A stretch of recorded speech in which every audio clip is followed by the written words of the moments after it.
জোর আপনারা দেখছেন সাঁওতালি রোডে, আর আমি সরেন সিপাহী। 22টা সাঁওতালি সামাজিক সংগঠন একত্রিত হয়ে সারিধরম কোর্ট কমিটি আমরা দেখেছি 28শে নভেম্বর এটি একটা বিশাল বিক্ষোভ সমাবেশ দেখা গেছে কলকাতা রানী রাসমোহন রোডে।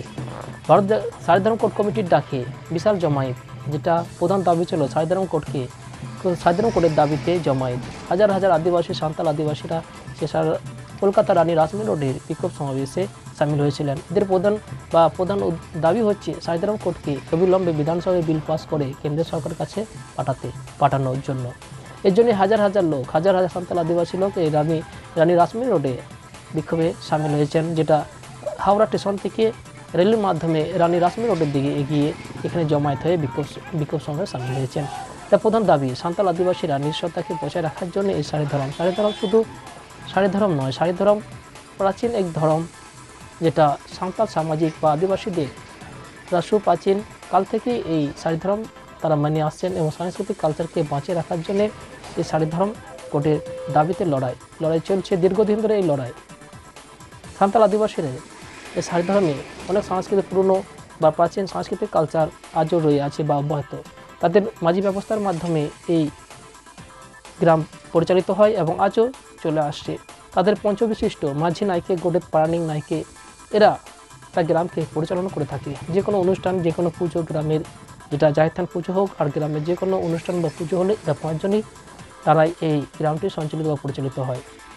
এখানে এসেছিলেন হাজার হাজার লোক এবং তাদের অনেক বক্তব্য রেখেছেন। তার মধ্যেই বাঁকুড়া জেলা গোডেত বিপ্লব সরেন অনেক মূল্যবান এবং দামি কথা বলছেন। কি বলছে এখন আমরা শুনবো, চলুন। আজকে এই মহানগরীর বুকে সুধী বুদ্ধিজীবী, সচেতন, শুভবুদ্ধি সম্পন্ন মানুষ আপনারা হয়তো জেনে থাকবেন বা আপনাদের মনে প্রশ্ন জাগতেই পারে যে সাঁওতালদেরও কি হয়ে গেল, যে ধর্মের নিয়ে কি এত মাতামাতি।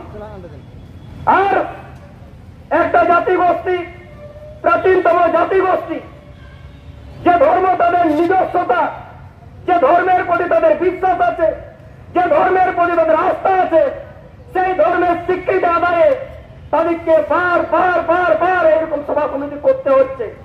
কারণ ভারতবর্ষের যারা রাষ্ট্রের পরিচালক, না আমি কোন বিশেষ রাজনৈতিক দলের কথা মোটেও বলছি না, মোটেও কোন বিশেষ রাজনৈতিক দলের কথা বলছি না, আমি বলতে চাইছি ভারত রাষ্ট্রটাকে যারা পরিচালনা করে, ভারতবর্ষের রাষ্ট্রের যারা চালিকা শক্তি, ভারতবর্ষের সংবিধান যারা পরিচালনা করে, তাদের কাছে তারা যদি আজকে এখনো মনে করে যে এই সাঁওতালদের কোনো জাতি থাকতে পারে না, এদের কোনো ধর্ম থাকতে পারে না, এরা পিঁপড়ের ডিম খায়, এদের জাতি থাকতে পারে না, এরা মদ খায়, হাড়িয়া খায়, এই বিশ্বাস যদি এখনো থেকে থাকে সে কিন্তু খুব ভুল করছে। কারণ এই প্রাচীন জাতির তার নিজস্বতা আছে, তার ভাষা আছে, তার ধর্ম আছে, তার বিশ্বাস আছে, তার আস্থা আছে। আমরা মনে করি যে প্রাচীনতম জাতি সাঁওতালের যে সারি ধর্ম, এটা কোনো আকাশ থেকে পড়া ধর্ম নয়, এটা কোনো কেউ বানিয়ে দেওয়া কারো ধর্ম নয়, এটা কোনো তৈরি কারো ধর্ম নয়, এটা কোনো গোল টেবিল বৈঠকে বসে কোনো ধর্মটা তৈরি করা হয়নি। যুগ যুগ হাজার হাজার বছর ধরে তাদের জীবনধারার মধ্য দিয়ে, তাদের নিজস্ব কালচারের মধ্য দিয়ে, তাদের চর্চার মধ্য দিয়ে, তাদের জীবনধারার মধ্য দিয়ে সেই ধর্মের প্রবহমান ধারাটা তারা আরো বয়ে চলেছে। এই ধর্মের স্বীকৃতি তারা আজকে চায় এবং এই ধর্মের স্বীকৃতির জন্য তারা জান কবুল মান কবুল লড়াইয়ে নামবে। আজকে অবাক হয়ে যাবেন যে সারি ধর্ম পাওয়ার জন্য, সারি ধর্ম স্বীকৃতি পাওয়ার জন্য, কোড পাওয়ার জন্য আজকে একটা প্রাচীনতম জাতিগোষ্ঠী আন্দোলন করছে, গণতান্ত্রিক পদ্ধতিতে আন্দোলন করছে, নিয়মতান্ত্রিক পদ্ধতিতে আন্দোলন করছে। আর এই সরকার শুধু তামাশা দেখছে। হ্যাঁ, তামাশা বলছি, একবারে তামাশা বলছি। যারা আজকে সাঁওতালদের সারি ধর্ম কোড যে আন্দোলন চলছে, সেই আন্দোলনের এই ক্ষুদ্র ইতিবৃত্তিরা যদি দেখে থাকেন, আপনারা জানবেন যে পশ্চিমবাংলা বিধানসভায় কি চলছে। আমরা দেখেছি চিঠির পর চিঠি শুধু সেন্ট্রালকে পাঠানো হচ্ছে। এখানে আমাদের কনভেনার মাননীয় সুবোধ মহাশয় একবারে চিঠিটা পড়ে শোনালেন। কি চিঠি?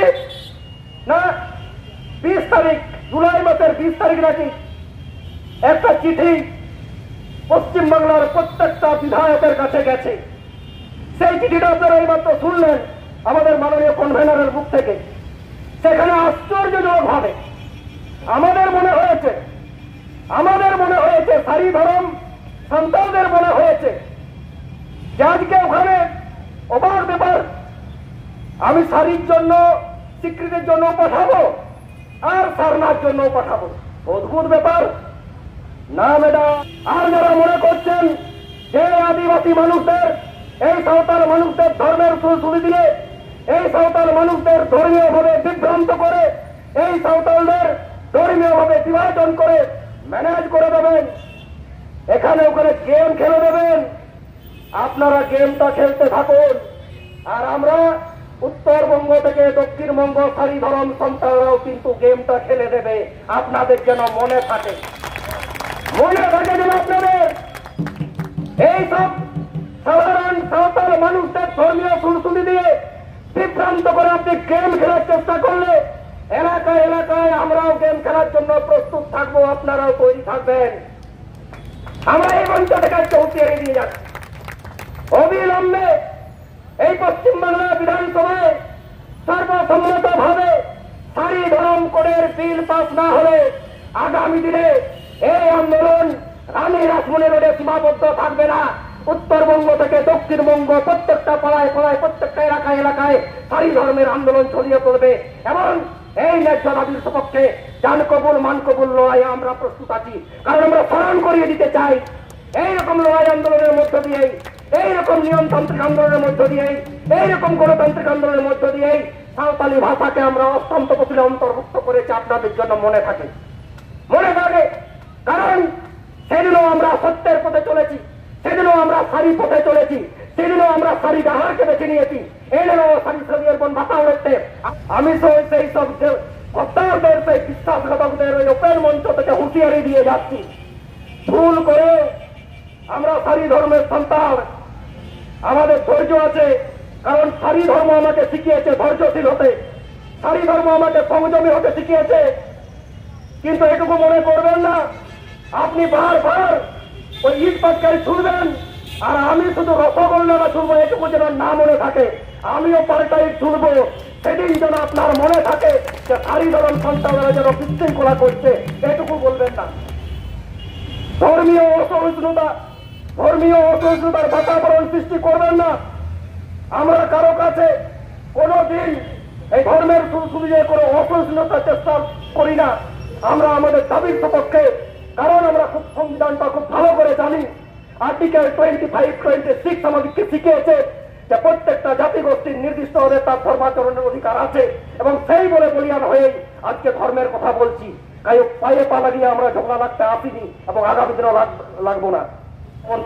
আমার ধর্মিয়া ধরম সারি ধরম জিত কর, আমার ধর্মিয়া ধরম সারি ধরম জিত কর, আমার ধর্মিয়া ধরম সারি ধরম জিত কর। মতভেদ এই লেখাটা সাধারণত আমি তাও ঘি গাইর সারাবার জোহার। আপনারা দেখলাম বাঁকুড়া জেলা গোটের বিপ্লব সরেনের মূল্যবান বক্তব্য। আরও সাঁওতালি খবর পাওয়ার জন্য সঙ্গে থাকুন, সঙ্গে সাবস্ক্রাইব রাখুন সাঁওতালি টুডে। জোহার।